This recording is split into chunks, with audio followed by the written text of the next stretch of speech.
आखिरकार वो दिन आ गया जब अमेरिका ने भारत पर कुल 50% का भारी भरकम टैरिफ लगा दिया। न्यूज एजेंसी पीटीआई के मुताबिक उसकी वजह से तिरुपुर, नोएडा और सूरत की कपड़ा फैक्ट्रियों में प्रोडक्शन रोक दिया गया है। इंडियन एक्सपोर्टर्स के संगठन फियो ने भी इसे लेकर चिंता जताई है और कहा है कि भारतीय वस्तुओं का अपने सबसे बड़े निर्यात बाजार में कारोबार बुरी तरह प्रभावित होगा।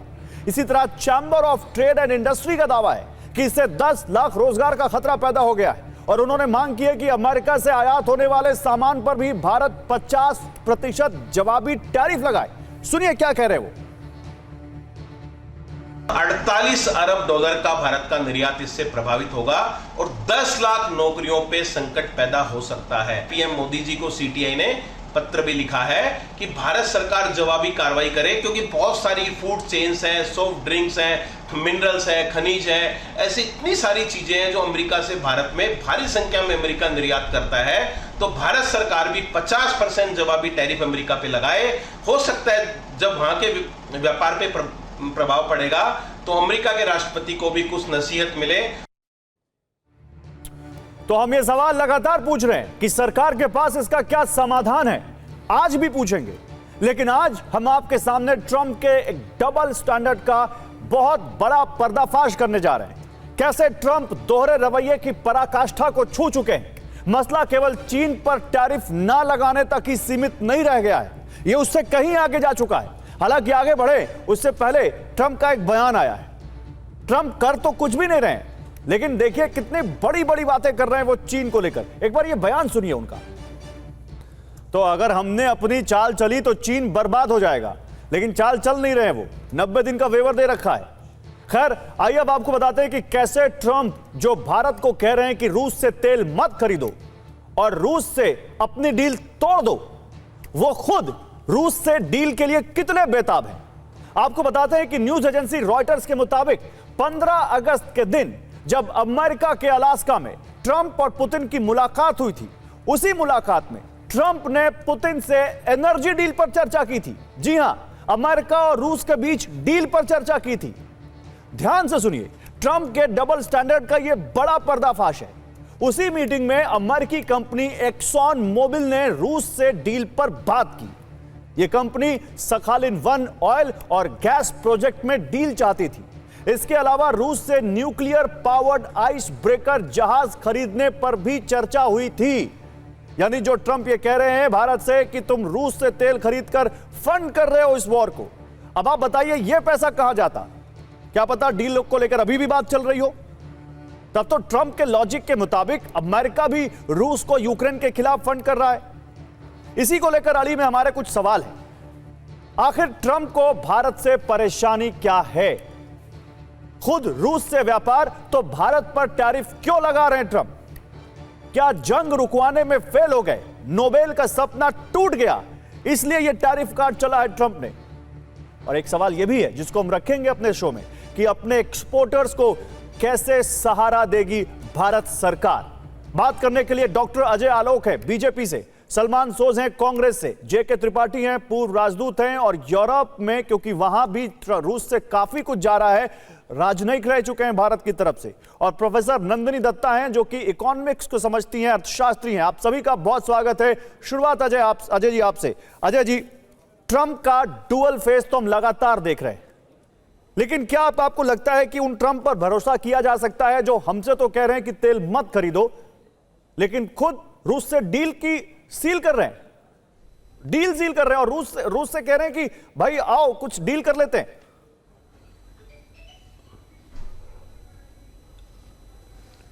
देखिए, ऐसा है कि कोई भी राष्ट्राध्यक्ष हो या प्रधानमंत्री हो, चाहे वो डोनाल्ड ट्रंप हो, चाहे नरेंद्र मोदी हो, चाहे कोई भी हो, हर कोई अपने राष्ट्र का हित सबसे पहले देखता है।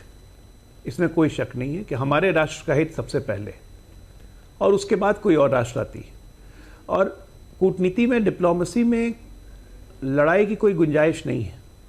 अपना हित देखते वक्त उन्होंने कुछ फैसले लिए, हमने अपना हित देखते हुए अपने लक्ष्यों को निर्धारित किया है, अपनी सुरक्षा की जरूरतें जितने हैं उसको निर्धारित किया, हम उस पर काम कर रहे हैं।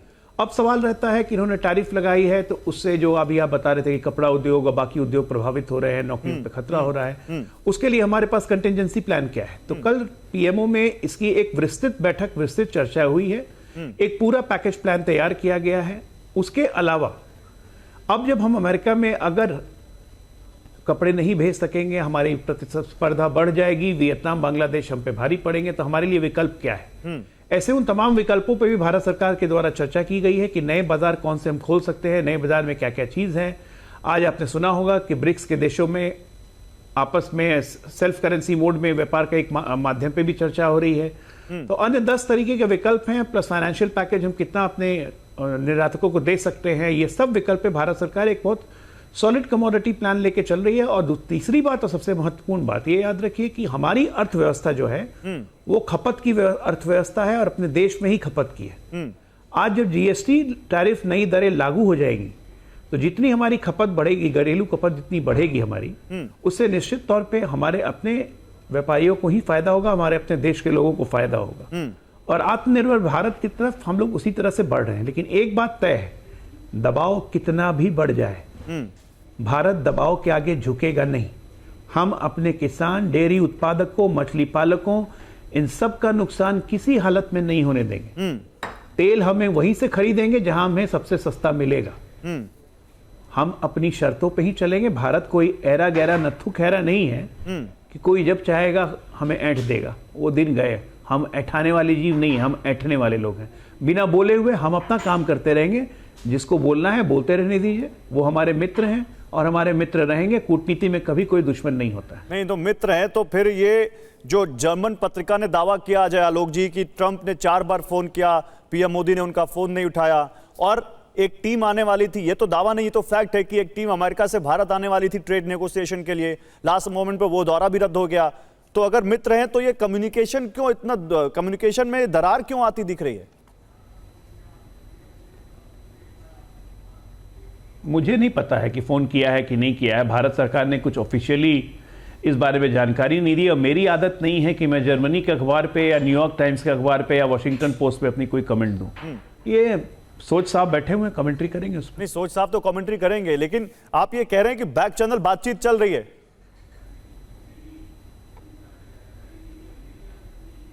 भाई बातचीत क्यों नहीं चलेगी? हम अपने हितों की सुरक्षा में लगे हुए हैं, अमेरिकन अपने हितों की सुरक्षा में लगे हुए हैं, यूरोपियन यूनियन अपने हितों की सुरक्षा में लगा। अभी यूरोपियन यूनियन की तरफ से डेनमार्क के एम्बेसडर का भारत में बयान आया कि यूरोपियन यूनियन के साथ देर जरूर हुई है लेकिन डील डन रहेगी और ये बिल्कुल विश्वसनीय डील रहेगी। तो यूरोपियन यूनियन अपने आप में इतना बड़ा बाजार है, अफ्रीका के देशों में बाजार है, हमारा साउथ ईस्ट एशिया में सारे बाजार खुल रहे हैं हमारे लिए। चीन ने कहा है कि हम अपने बाजार खोलेंगे, हम भी एक्सप्लोरिंग मोड में हैं, हम क्यों कॉम्प्रोमाइज करेंगे? ठीक है। अब कोई व्यक्ति अपने एग्री प्रोडक्ट हमारे यहाँ भेजना चाहता है, हम नहीं तैयार है इसके लिए, हम इसको नहीं अलाउ करेंगे। सलमान सोज साहब, फिर अगर वॉर लाइक सिचुएशन हो और कोई आप पे जबरदस्ती वॉर थोपने की कोशिश करे तो आप क्या करना चाहिए? हमें लड़ना चाहिए या हमें सरेंडर करना चाहिए? हमें उसकी पॉलिसी, अगर कोई हमारे देश की पॉलिसीज में इंटरफेयर करने की कोशिश करे तो क्या हमें, क्योंकि वो हमारा बहुत बड़ा बायर है और हम उसको बहुत एक्सपोर्ट करते हैं, इसलिए उसकी बातों पे को मान लेना चाहिए? या जो भारत सरकार अभी कह रही है कि ना हम अपने मछुआरों के, किसानों के हितों से बिल्कुल समझौता नहीं करेंगे, हम अपने दबाव के झेलने की क्षमता को और बढ़ाएंगे, वो करना चाहिए? आप इसको महा हेडेक कह रहे हैं, ऐसा क्यों कह रहे हैं आप? देखिए गौरव जी, ये लड़ाई और सरेंडर की बात नहीं है। पहली बात ये है कि हमें बहुत ठंडे दिमाग से इस टाइम पे, ये बहुत सीरियस टाइम है हमारे लिए। ये जो हमारे अजय भाई हैं, जिस तरह से ये बात करते हैं जैसे भी हम यहाँ पे मार्केट ढूंढेंगे, हम वहां पे नया मार्केट बनाएंगे, जैसे भी ये मार्केट जा रहे हैं कुछ खरीदने के लिए, मार्केट बनाने में बहुत टाइम लगता है। और जिस तरह से जो आपने पहले सूरत की बात की, जिस तरह से आपने टेक्सटाइल सेक्टर की बात की, ये जेम्स एंड ज्वेलरी की बात है, सी फूड की बात है, लेदर, फुटवेयर वगैरह, इन चीजों की बात है। ये कोई छोटे मोटे मार्केट नहीं है। यहाँ पे $10 बिलियन को आपको रिप्लेस करना पड़ेगा। ये कोई ऐसी बात नहीं कि आप गए और पालिका बाजार और वहां से आपने सामान खरीदना शुरू कर। ये मुझे लगता है बीजेपी ने हमारी इकोनॉमी का बेड़ागर्क ऐसी सोच से हिंदुस्तान की इकोनॉमी का बेड़ागर्क किया हुआ है। देखिए, जहां तक ट्रंप साहब का ताल्लुक है, जो मोदी साहब के बेस्ट फ्रेंड हैं और उन्होंने अपनी फ्रेंडशिप तो उनको दिखाई दी कि किस तरह, अगर देखिए, अगर आपने शुरुआत की कि भाई ये नई खबर आ रही है, एक बहुत बड़ी ब्रेकिंग न्यूज आ रही है, ये चीज वो चीज, देखिए आप और मैं ऐसी बात करें तो कोई बात नहीं, लेकिन जो हिंदुस्तान की फॉरेन पॉलिसी एस्टैब्लिशमेंट है, फॉरेन मिनिस्टर हैं, नेशनल सिक्योरिटी एडवाइजर हैं, प्राइम मिनिस्टर मोदी हैं, क्या इनको नहीं पता कि ट्रंप कौन आदमी है?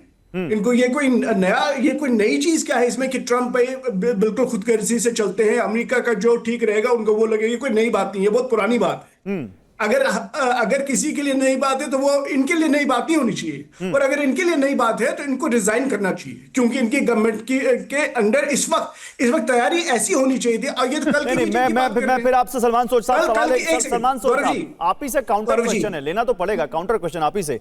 फिर अगर आपके समय ये सिचुएशन होती तो आप क्या करते? वही बताने उसी पे आ रहा हूं। इन्होंने जो कल ड्रामाबाजी की प्राइम मिनिस्टर ने, वो बड़ी, मुझे तो बहुत शर्म आती है कि ऐसे हालात में जहां पे यहाँ पे जब एक्सपोर्टर्स के बिजनेस बंद हो जाएंगे, आपको ये बात याद रखनी चाहिए, और यहाँ पे हमारे इकोनॉमिस्ट भी बैठे हैं, जब कोई बिजनेस बंद हो जाता है उसको रिवाइव करना बहुत मुश्किल होता है। तो इससे पहले कि इनकी तो तैयारी बहुत पहले से होनी चाहिए थी, यानी कि इन्होंने सोचा ही नहीं। अब आपने कहा कि भाई क्या कर सकते हैं, मैं आपको बताता हूं। पहली बात यह है कि अगर ये रशियन क्रूड ऑयल की बात है, जो नहीं है, ये तो एक्सक्यूज है, रशिया से आपने क्रूड खरीदा, भाई अगर हमने खरीदा तो चाइना ने हमसे ज्यादा खरीदा, ये वो बात नहीं है, चलिए, लेकिन मान लिया कि ये रशियन क्रूड ऑयल की बात है, तो हमने पिछले कुछ सालों में, जैसे 2023-24 की बात है, हमने $50 बिलियन से ज्यादा का कच्चा तेल लिया, उसको रिफाइन किया और हमने यहां से बाहर भेजा, यानी कि प्रॉफिट्स तो आए हिंदुस्तान में, लेकिन मुझे नहीं लगता कि लोगों को उसका कोई फायदा हुआ।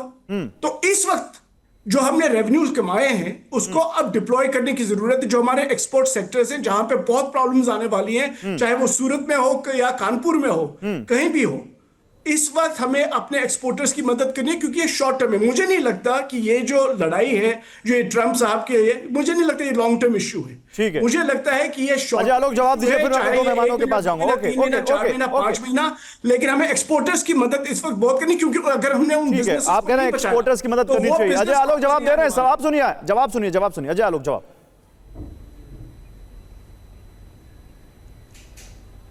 825 बिलियन डॉलर है टोटल इंडिया का एक्सपोर्ट्स, 825 बिलियन डॉलर। पिछले 11 साल में आप जब छोड़ के गए थे सलमान भाई, उससे लगभग 3 गुना बढ़ गया 2014 से अभी तक, 825 बिलियन। अमेरिका के साथ हमारा एक्सपोर्ट 83-84 बिलियन है। तो क्या आपको लगता है कि 10% एक्सपोर्ट मार्केट, जो कि पूरी तरह अजय जी एक इसमें एक छोटा सा, अजय जी नहीं एक मिनट अजय जी, एक छोटा सेमीकंडक्टर्स, अजय जी एक छोटा सा फैक्ट करेक्ट। एक मिनट रुकिए सलमान सो रुकिए। 825 बिलियन डॉलर का जो आप एक्सपोर्ट टोटल बता रहे हैं वो मर्चेंडाइज प्लस सर्विसेज है। हम केवल मर्चेंडाइज की बात कर रहे हैं, which is around 450 billion dollars, और अमेरिका हमारा सबसे बड़ा एक्सपोर्ट मार्केट है जो 17 से 18% के पास है सर, और बात ही 17-18% की हो रही है। प्लीज अजय जी बोलिए। मैं उसी को ब्रेक डाउन कर रहा हूं, अभी मैं आही खत्म ही कर रहा था कि सारे एक्सपोर्ट्स पे अमेरिका ने टैरिफ नहीं लगाया। 10% कर रहे थे, इसलिए मैंने जिस चीज की उसे जरूरत है, चाहे वो जेनरिक मेडिसिन हो गया, चाहे सेमीकंडक्टर्स हो गए, उस पर टैरिफ 10% है। तो इफेक्टिव हमारा एक्सपोर्ट कितना प्रभावित हो रहा है उस 83 बिलियन डॉलर्स में, वो जरा कैलकुलेट कर लीजिए। और आपको लगता है कि इतने से एक्सपोर्ट अगर हमारा प्रभावित भी हो गया तो क्या हमारे सारे एक्सपोर्टर्स बैठ जाएंगे? नहीं होगा ऐसा। उसका दूसरा रीजन बताता हूं। यूके के साथ जो हमारा फ्री ट्रेड एग्रीमेंट हुआ है, आज की तारीख में यूके के साथ हमारा टोटल एक्सपोर्ट और ट्रेड लगभग 13 बिलियन डॉलर्स के आसपास है, जिसको हम एक्सपेक्ट कर रहे हैं ऑलमोस्ट लंप जंप लेने के लिए at least 40 to 45 billion dollars. African countries में जो ऑलरेडी हम मार्केट खोल चुके हैं, मार्केट ढूंढने नहीं जा रहे हैं कि हमारे पास सब रास्ते बंद हो गए तो हम दिया लेके उजाला करने निकले। हम ये सब मार्केट ऑलरेडी एक्सप्लोर कर चुके हैं सलमान भाई। आप जहां सोचते हैं वहां पहले से पहुंचे रहते हैं। लेकिन अजय आलोक जी 15 साल से अजय आलोक जी, डॉक्टर नंदिनी दत्ता भी हमारे साथ है, उनसे भी बात करूंगा। अजय आलोक जी एक मिनट, अजय आलोक जी देखिए, जो आप बात कर रहे हैं, आज सामान बनाएंगे और कल तो बेच नहीं लेंगे आप। क्रिसमस आता है, वेस्टर्न मार्केट की बात मैं कर रहा हूं, तो क्रिसमस के ऑर्डर तुरंत एक हफ्ते पहले नहीं आते, 3-4 महीने पहले आते हैं। जो मैं यूके कहां है जो इन एक्सपोर्ट भाई? यूके, अरे तो यूके कितना बड़ा चंक है, आप ये यूके यूरोपियन यूनियन क्या है? गौरव भाई, सर मेरा सवाल सुन लीजिए। गौरव भाई आप पहली बात यूके पे, गौरव भाई एक मिनट सुनिए। अरे गौरव भाई सुनिए एक मिनट, तो मेरा सवाल काउंटर सवाल तो सुनना पड़ेगा, फिर आप जवाब दीजिएगा। काउंटर सवाल सुन लीजिए, पहले सुन तो लीजिए। अच्छा बोल दीजिए। बोल दीजिए। इतना लंबा सवाल नहीं है। तो मैं ये कह रहा हूं कि हम वेस्टर्न मार्केट सिर्फ अमेरिका नहीं है, अमेरिका के अलावा भी वेस्टर्न वर्ल्ड है।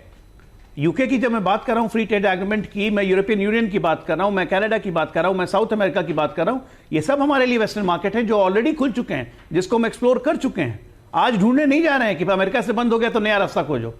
इस पे पहले से काम चल रहा है, ऐसा नहीं है। नहीं, मैं कुछ और कह रहा था अजय जी, मैं कुछ और कह रहा था। मेरा सवाल आप ले लेते तो आप आंसर ज्यादा अच्छे से दे सकते। मेरा सवाल ये था जी, एक बड़ा ऑर्डर, एक मिनट सलमान भाई, उसमें ऑर्डर अभी होने थे जो होल्ड पे चले गए और अब शायद कैंसिल हो रहे हैं क्योंकि 50% टैरिफ लगने के बाद इंडिया का सामान तो वहां कॉम्पिटिटिव रह ही नहीं जाएगा। तो क्या आप ये कह रहे हैं कि 18% की भरपाई आप यूके कनाडा इन मार्केट से कर लेंगे?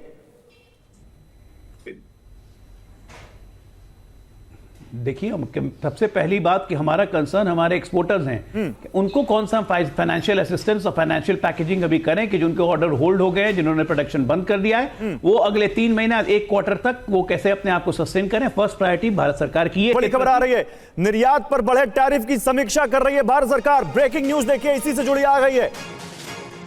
एक्सपोर्ट पर बढ़े टैरिफ की समीक्षा कर रही है भारत सरकार। वाणिज्य मंत्रालय की शुरुआती समीक्षा के बाद वित्त और कॉर्पोरेट मंत्रालय की इस पर नजर है। छोटे व्यापारियों के लिए जल्द कदम उठाया जा सकता है और सभी प्रभावित सेक्टर्स के हित पर विचार हो रहा है। पीयूष पांडे हमारे संवाददाता ज्यादा जानकारी के साथ जुड़ चुके हैं। पीयूष, क्या हो रहा है सरकार के अंदर, बताइए। बिल्कुल गौरव, देखिए अहम बात यह है कि जिस तरह से टैरिफ लगाया गया है यूएस की तरफ से, उसके बाद सरकार को क्या कदम उठाना है इस पर समीक्षा की जा रही है। शुरुआती समीक्षा वाणिज्य मंत्रालय की ओर से की गई और उसके दूरगामी जो प्रभाव हैं टैरिफ लगाए जाने के, उसका आकलन करने के लिए 3 जो बेसिकली सरकार के बड़े मंत्रालय हैं, कॉर्पोरेट मंत्रालय, वित्त मंत्रालय और वाणिज्य मंत्रालय, ये समीक्षा कर रहे हैं। शुरुआती समीक्षा के बाद अब वित्त और कॉर्पोरेट भी गौर कर रहा है। सबसे अहम बात यह है कि सरकार सभी जो सेक्टर हैं उनके हितधारकों का ख्याल रखते हुए आगे कदम उठाएगी। साथ ही जो छोटे और मझोले जो व्यापारी हैं, जो माल सप्लाई करते हैं बड़े निर्यातकों को, उनको पहले मदद की जाएगी ताकि वो किसी भी तरह से प्रभावित न हो। कौन से कदम हो सकते हैं? कोई सब्सिडी, कोई बेल आउट पैकेज, कोई लोन मॉरेटोरियम, क्या हो सकता है? बिल्कुल, देखिए विभिन्न प्रकार के जो कदम है वो सरकार की ओर से उठाए जा सकते हैं। आपने जैसा कहा कि लोन मॉरेटोरियम, तो सबसे जो अहम कदम अगर उठाया जाएगा सरकार की ओर से तो लोन मॉरेटोरियम का उठाया जा सकता है, क्योंकि इससे राहत भी मिलेगी और कहीं ना कहीं जो सबलता आनी चाहिए मझोले और छोटे व्यापारियों के अपने व्यापार में, वो भी उन्हें मिलेगी। इसके अलावा सब्सिडी पर भी विचार सरकार कर सकती है, लेकिन अभी कोई निर्णय नहीं किया गया है क्योंकि अभी समीक्षा की जा रही है। इस समीक्षा के बाद कोई ना कोई निर्णय जल्द से जल्द सरकार की ओर से उठा करके इसलिए जल्द उठाए जाने की कोशिश की जाएगी क्योंकि छोटे और मझोले व्यापारी सबसे पहले प्रभावित होंगे। बड़ी बात और आप कह रहे हैं। साथ ही निर्यातकों को जो सुविधा दी जानी है या यूं कहें सहूलियत दी जानी है, उसको लेकर के भी सरकार विचार कर रही है। ठीक है। लेकिन वो उपाय क्या होंगे, वो कदम क्या होंगे, वो सरकार समीक्षा पूरी होने के बाद ही स्पष्ट करेगी और सार्वजनिक करेगी। ठीक है पीयूष, बहुत शुक्रिया आपका इन तमाम जानकारियों के लिए। डॉक्टर दत्ता, आपका क्या आकलन है? जो बात यहां पर हम कर रहे हैं, राजनीति भी इस पर जम के हो रही है, लेकिन एक अर्थशास्त्री के तौर पर क्या हम तैयार हैं इस टैरिफ के झटके को झेलने के लिए? और जो हमारे संवाददाता कह रहे हैं कि सरकार के अंदर विचार चल रहा है, तो आपसे सरकार के पास कितना रूम है जो अपने एक्सपोर्टर्स को मदद कर सके? वो हाँ, मैं यही कहना चाहती हूँ 2 चीज़। जिस दिन ये अनाउंसमेंट हुई थी उसके बाद सरकार के पास एक रूम विंडो था जो कि लगभग 22-24 दिन का विंडो था जिस पे ट्रेड नेगोशिएशंस करना चाहिए था, हमारे डेलीगेशंस को भेजना चाहिए था और ट्रम्प से रिक्वेस्ट करना चाहिए था कि इस तरह के एक्शन उनके लिए भी खतरे की घंटी है। ये ऐसी बात नहीं है कि imposition alone is a problem, लेकिन मुझे जो लग रहा है कि कहीं ना कहीं जो दोस्ती का दर्जा था वो तो अब रहा नहीं, क्योंकि वो 28 तारीख भी आ गया, 27 तारीख भी आ गया। ऑलरेडी आपके एक्सपोर्ट यूनिट्स काम बंद कर दिए हैं। Unemployment is a big issue. आप ये बताइए, खाली न्यू मार्केट्स को आपको तो ढूंढना एज अ कंटिन्यूअस प्रोसेस करनी चाहिए। आपकी जो एक्सपोजर है अमेरिकन मार्केट में, वो हमको बहुत ज़्यादा वल्नरेबल बना देता है, क्योंकि अमेरिका जैसे बायर कंट्री या कंज्यूमर कंट्री और पूरा विश्व में सब मिला के भी उस तरह की बायर कंट्री नहीं है।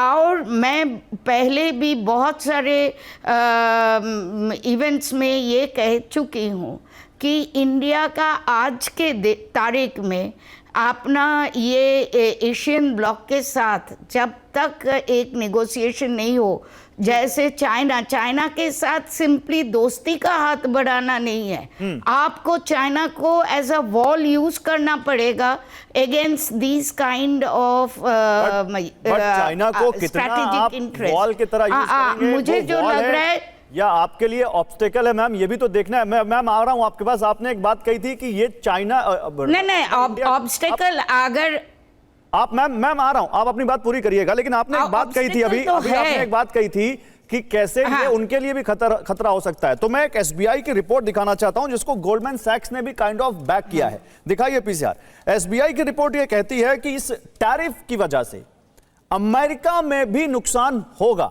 उसकी भी जीडीपी घट सकती है। यह गिरावट 40 से 50 बेसिस पॉइंट हो सकती है। गोल्डमैन सैक्स नहीं, पहले एसबीआई दिखाइए, पहले एसबीआई की रिपोर्ट दिखाइए।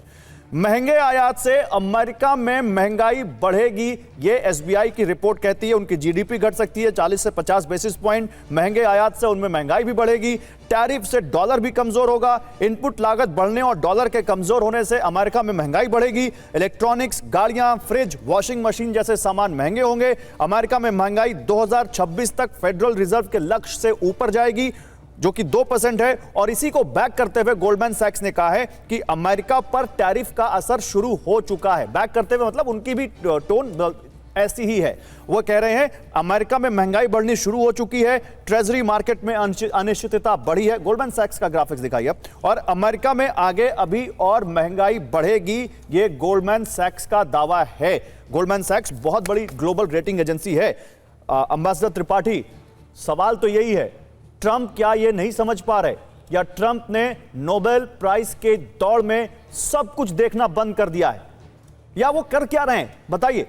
देखिए गौरव, ऐसा है कि ट्रंप मेरे ख्याल से बड़े सेल्फ सेंटर्ड आदमी हैं। हाँ। उनको ना कोई डिप्लोमेसी का, कूटनीति का अनुभव है, न ही राजनीति का। उनको सिर्फ बिजनेस का अनुभव है, और वो भी बाह मरोड़ करके बिजनेस करने का अनुभव है। जैसा आपने देखा कि उन्होंने इनके साथ भी यही किया, यूक्रेन के साथ भी यही किया।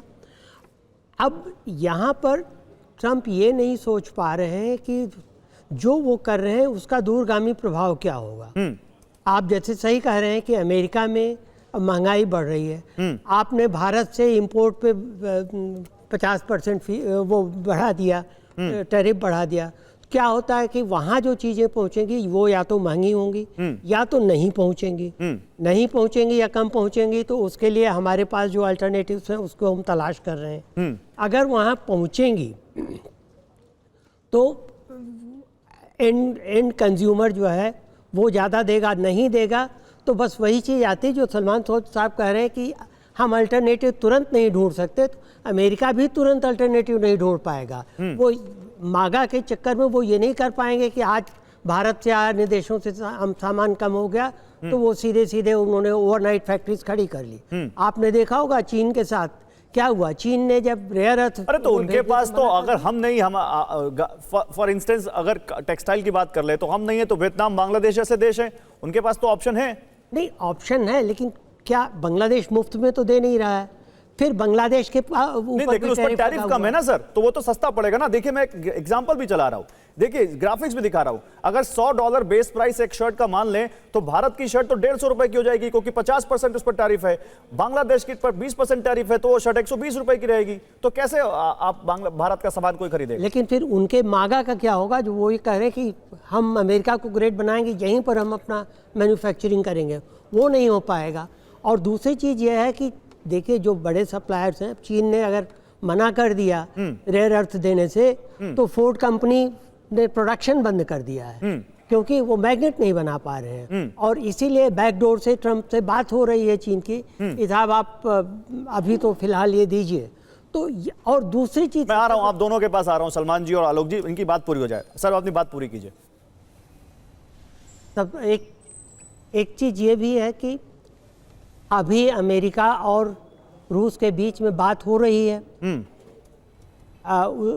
डील को लेकर के सखालिन 1 में, और उम्मीद ये है कि ये बात पूरी हो जाएगी क्योंकि ये विशुद्ध बिजनेस है। जो कि रूस ने पहले भी, जब आपने देखा कि जब यूक्रेन के साथ जेलेंस्की को जब ट्रम्प ने ऑफर दिया था कि डोनेस्क में, डोनबास में हम माइनिंग में आपकी मदद करेंगे, मिल करके बनाया भी 50-50 के उस पर, उसी वक्त रशिया ने कहा था कि वहाँ आप कीजिए ना कीजिए, हमारे यहाँ कीजिए, हम तैयार हैं। ठीक है, तो उस पर अब ये अगर जल्दी हो जाता तो सारा मामला ही ठंडा पड़ जाए। चलिए ठीक है सर। तो मतलब आप कह रहे हैं कि अमेरिका को भी इसका हिट बैक होगा। बताइए क्या कह रहे थे आप अजय जी? देखिए, मैं बस 2 बात बता रहा हूं कि अभी आप दिखा रहे हैं कि 50% टैरिफ भारत पे बढ़ा, 20% टैरिफ बांग्लादेश पे हो गया, 19% टैरिफ इंडोनेशिया पे हो गया।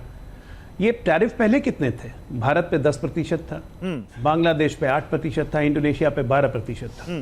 तीनों देश पे टैरिफ बढ़ाया ट्रंप ने। तो स्वाभाविक है अमेरिका में तो महंगाई बढ़ेगी ना। आप सरकारी खजाने का ट्रेजरी भरिएगा लेकिन अमेरिका की जनता पे महंगाई बढ़ेगी। ऐसा नहीं होता है कि एक्शन का रिएक्शन नहीं होता है। तो ये, और दूसरी बात कि अभी राइटर्स ने एक सर्वे करवाया, 70 इकोनॉमिस्ट विश्व के, उन्होंने सर्वे में हिस्सा लिया और उन्होंने सीधा कहा कि 0.5-0.6% से कुछ 1 या 2 क्वार्टर के लिए भारत की जीडीपी घट सकती है, लेकिन उससे लॉन्ग टर्म इफेक्ट हमारा फर्क नहीं पड़ेगा क्योंकि हमारी अपनी डोमेस्टिक कंज्यूमर बेस इतना हाई है और जीएसटी इनपुट्स वगैरह आने के बाद उसमें एक जबरदस्त इजाफे की हम उम्मीद कर रहे हैं। तो हमें उम्मीद है कि 1 क्वार्टर और 2 क्वार्टर के अंदर हम इसको मेकअप कर लेंगे। 2 क्वार्टर के लिए सरकार, मैं आपकी बात मान सकता हूं, मैं आपकी बात मान सकता हूं अजय जी, अजय जी मैं आपकी बात मान सकता हूं, रियलिस्टिक अबाउट इट। लेकिन 1 क्वार्टर 2 क्वार्टर में जिन लोगों के रोजगार पर असर पड़ जाएगा, जो छोटा आदमी है, जो लेबर है, लेबर इंटेंसिव सेक्टर्स हैं, जो टेक्सटाइल सेक्टर में काम करता है, नहीं उसके लिए सरकार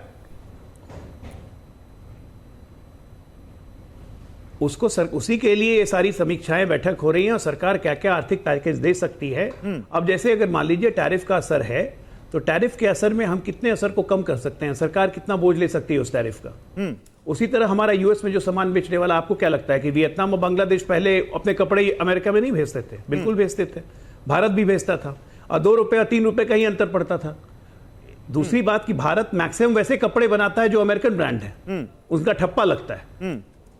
चाहे ब्रूक्स ब्रदर्स हो गए, चाहे लिवाइस हो गए, जितने की शर्ट वगैरह बनती है जो वहां पे $800-600 में बिकते हैं, भारत से यहां से बन के $100 में जाते हैं। अब उनकी क्वालिटी मेंटेन करना वो अलग चीज है, वो सब अलग लॉजिस्टिक्स है।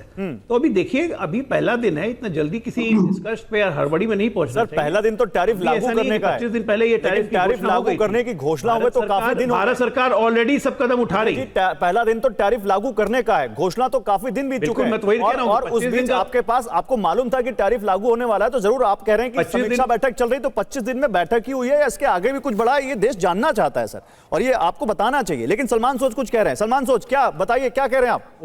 देखिए गौरव जी, मैं आ रहा हूं अजय जी, अभी आपके संवाददाता अभी ने बताया, मैं जरा थोड़ा, अजय भाई मैं भी कुछ बोल दूं। हाँ, कि मैंने आपकी बात सुनी और आपने 2-3 बातें की, उससे पहले त्रिपाठी जी ने भी अपनी बात रखी। लेकिन उस वक्त जब त्रिपाठी जी ने बात उठाई कि भाई अमेरिका को भी ये चीजें जो हैं उनको मुश्किल होगी लेना, उस वक्त गौरव जी ने बहुत अच्छा एग्जाम्पल दिया कि भाई टेक्सटाइल्स वो कहीं और से भी ले सकते हैं। उसको कहते हैं प्रोडक्ट कम्प्लेक्सिटी, कि आप जो प्रोडक्ट बनाते हैं वो कोई कंपेटिटर लोग बना सकते हैं कि नहीं बना सकते हैं। हम स्विस वॉच नहीं बना सकते कि वो स्विट्जरलैंड वाले बनाते हैं, उसकी कीमत इसीलिए ज्यादा होती है, जो गौरव जी ने एग्जांपल दिया। लेकिन सलमान भाई तो उसमें एक एग्जांपल और लीजिए, एक एग्जांपल और लीजिए, फिर ये बताइए, अभी आपने कहा कि इतनी जल्दी क्या हम नया मार्केट खोज सकते हैं, तो इतनी जल्दी वियतनाम और बांग्लादेश हमारी क्वालिटी को मैच कर सकता है? वो मैन्युफैक्चरिंग लाइन उतनी ब्रॉड लेवल पर उतनी स्केलेबल कर सकते हैं इतनी जल्दी? उस पे भी बोलता हूं गौरव जी। हाँ। जब जो कैपेसिटीज होती हैं फैक्ट्रीज की, ये नहीं कि 100% फैक्ट्री कैपेसिटी होती है, जो भी फैक्ट्री काम कर रही होती है, एक्सपैंड करना बहुत मेरे ख्याल में रिलेटिवली इजी है। लेकिन अगर किसी बेचारे की बिजनेस ठप हो जाए, बैठ जाए, उसको रिवाइव करना बहुत मुश्किल है। इसीलिए मुझे डर लगता है कि जिस तरह से अजय जी बहुत आराम से बात करें जैसे कोई बड़ी बात है ही नहीं। देखिए इन्होंने क्या कहा, इन्होंने कहा कि भाई टैरिफ से अमेरिका को इन्फ्लेशन वहां बढ़ जाएगी, तो आपको अगर ऐसे अच्छा लगता है उनको कोई 100% हम पे टैरिफ लगा दे, उनकी इन्फ्लेशन ज्यादा हो जाएगी। नहीं, लेकिन अजय जी, सलमान जी, अजय जी नहीं कह रहे हैं, सलमान जी, अजय आलोक नहीं कह रहे हैं, ये एक्सपोर्टर्स भी कह रहे हैं। हमने एक्सपोर्टर्स का बयान चलाया कल, उन एक्सपोर्टर्स ने कहा कि हाँ अभी हमें दिक्कत हो सकती है, लेकिन आगे चलकर हमारा भारत का जो बाजार है वो इतना बड़ा है कि हम मेकअप कर लेंगे। वो एजेंसीज भी कह रही हैं। आपको नहीं लगता कि भारत की अर्थव्यवस्था में दम है? क्या आपको लगता है कि भारत डेड इकोनॉमी, हम मेकअप नहीं कर पाएंगे? नहीं, उसी पे आ रहा हूं, क्योंकि उन्होंने दूसरा पॉइंट क्या बोला अजय जी ने, आपने सुना होगा, इन्होंने 2 बार बोला वो कि हमारी कंजम्पशन इकोनॉमी है। ये कोई नई बात नहीं है कि हमारी कंजम्पशन इकोनॉमी है, लेकिन इनको ये भी ख्याल रखना चाहिए, यहां पर 80 करोड़ लोग हिंदुस्तान में ऐसे हैं जिनको हमको मुफ्त खाना खिलाना पड़ता है। यानी कि हमारी कंजम्पशन इकोनॉमी जो है वो एक से एक गवर्नमेंट फाइनेंस भी है, यानी कि हमारी उतनी ताकत नहीं है जितनी थी। हमारी इकोनॉमी की इतनी बुरी हालत है कि 80 करोड़ लोगों को खाना खिलाना पड़ रहा है मुफ्त का। ये क्या बात कर रहे हैं? इनकी वजह से हमारे एक्सपोर्टर्स का तो टोटल इनकी देखिए, सूरत में तकरीबन 50,000 से 1 लाख लोगों के जॉब्स ऑलरेडी चले गए हैं। जो ये आजकल मीटिंग कर रहे हैं उससे पहले, काफी देर पहले से ही जॉब लॉसेस शुरू हो गए हैं। इनकी जो मीटिंग्स वगैरह प्लानिंग थी ये तो बहुत पहले से शुरू। ठीक है अजय आलोक, आप जवाब दीजिए, फिर डॉक्टर दत्ता के पास जाऊंगा। Ajay Alok your reply. Okay Ajay Alok your reply, फिर डॉक्टर दत्ता के पास जा रहा हूं। Okay Salman ji 1 minute reply लीजिए डॉक्टर, फिर अजय आलोक रिप्लाई कीजिए। सलमान भाई, 80 करोड़ लोगों को अगर 10 किलो राशन दिया जा रहा है तो ये मतलब नहीं होता है कि वो 80 करोड़ लोग बिल्कुल गरीब हैं, ये 5 रुपए कमाने लायक नहीं है। ये 10 किलो राशन एक संबल है सरकार की तरफ से जो लगातार दिया जा रहा है। 25 करोड़ लोग गरीबी, अत्यंत गरीबी रेखा से बाहर निकल के आए हैं इसी देश में इसी साल। अब सुनिए, पर कैपिटा इनकम भारत की कितनी हो गई है? 1,72,000 रुपए, जो अब लगभग 2 लाख होने जा रही है। पर कैपिटा मीन्स 140 करोड़ भारतीय। क्या बात आप कर रहे हैं कि 80 करोड़ लोग इसका जवाब दूं, इसलिए वो कैसे नहीं, अभी डॉक्टर नंदी दत्ता बोलेंगे। 1 मिनट 1.8 ट्रिलियन से आप गए थे। अब क्या वाकई भारत की जीडीपी या भारत की अर्थव्यवस्था इतनी कमजोर है कि इसको मेकअप नहीं कर पाएगी? और अगर है भारत की अर्थव्यवस्था मजबूत है, मेकअप कर लेगी, तो फिर हमारे लिए मुश्किल कहां है? नहीं, मैं समझती हूँ मेकअप करना मुश्किल है। ये बात कहना कि एकदम तुरंत कोई पॉलिसी पैकेज से हम इसको मेकअप कर सकते हैं, ये टोटली गलत होगा। जहाँ जॉब लॉसेस है तो आप लोकल कंजम्पशन डिमांड कैसे बढ़ा सकते हैं? Local consumption demand already at a low and है, उसके ऊपर अगर जॉब लॉसेस होती रहेगी एक्सपोर्ट यूनिट्स बंद होने से, तो आपका लोकल कंजम्पशन डिमांड बहुत बढ़ जाएगा, ऐसा नहीं है। और जीएसटी रैशनलाइजेशन से हम जो उम्मीद कर रहे हैं, तो ये उम्मीद तो जीएसटी रैशनलाइजेशन आज से 8 महीने पहले हो जानी चाहिए थी। 8 महीने तक हमको इंतजार नहीं करना था कि ट्रम्प टैरिफ लगाएगा और हम जीएसटी को रैशनलाइज करेंगे। और दूसरी बात है फॉरेन मार्केट्स जो तो फिर मेरे एक सवाल का जवाब दीजिए डॉक्टर दत्ता, मेरे एक सवाल का जवाब दीजिए। आप ये कभी भी कह रही हैं कि मेकअप नहीं कर पाएंगे, तो ट्रंप ने जब टैरिफ लगाने का अनाउंसमेंट किया, उसके बाद S&P ग्लोबल जैसी रेटिंग एजेंसी ने भारत का आउटलुक बढ़ाकर BBB- से BBB कर दिया और शॉर्ट टर्म रेटिंग A3 से A2 कर दी। तो वो क्यों किया? फिर उनको भारत की इकोनॉमी में दम क्यों दिखा मैम? एग्जैक्टली नहीं, बात ये है लोकल डिमांड को बढ़ाने की कोशिश। आप ये तो नहीं है कोई भी गवर्नमेंट हाथ पे हाथ धरे बैठे थोड़ी रहेंगे, कोशिश तो करेंगे, उससे कुछ आप प्रोडक्ट स्विच करेंगे, जो चीज़ें आपके डोमेस्टिक मार्केट में ज़्यादा बिकता है वो करेंगे। पर ये कहना कि ऑल्टरनेटिव अमेरिका के पास ऑल्टरनेटिव सब्स्टिट्यूट्स नहीं है। ऑलरेडी आप अगर देखेंगे बांग्लादेश वियतनाम का टेक्सटाइल मार्केट हमारे से कई गुना ज्यादा बड़ा है। In spite of being a very small countries बहुत बड़ा है। आप ये नहीं कह सकते कि हमारी टेक्सटाइल।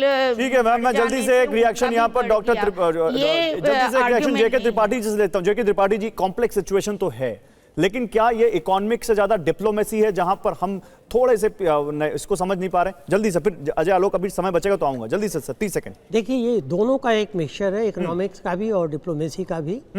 अभी क्या है कि जैसे पहले सलमान साहब ने कहा कि 80% लोगों को खाना दिया जाता है, अनाज दिया जाता है। इसका मतलब ये नहीं कि वो 80% लोग कपड़े नहीं पहनते, या वो फुटवियर नहीं पहनते, या वो कुछ और चीज़ें नहीं खरीदते।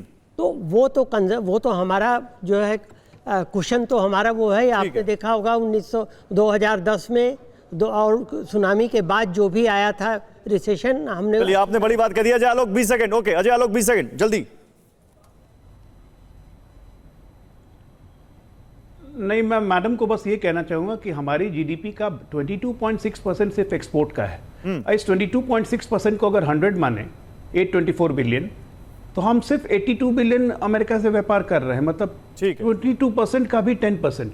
ठीक है। आपको लगता है कि 22% का 10% यानी 2.5% अगर एक्सपोर्ट का हम हटा दें जीडीपी से, तो क्या हमारी इकोनॉमी ध्वस्त हो जाएगी?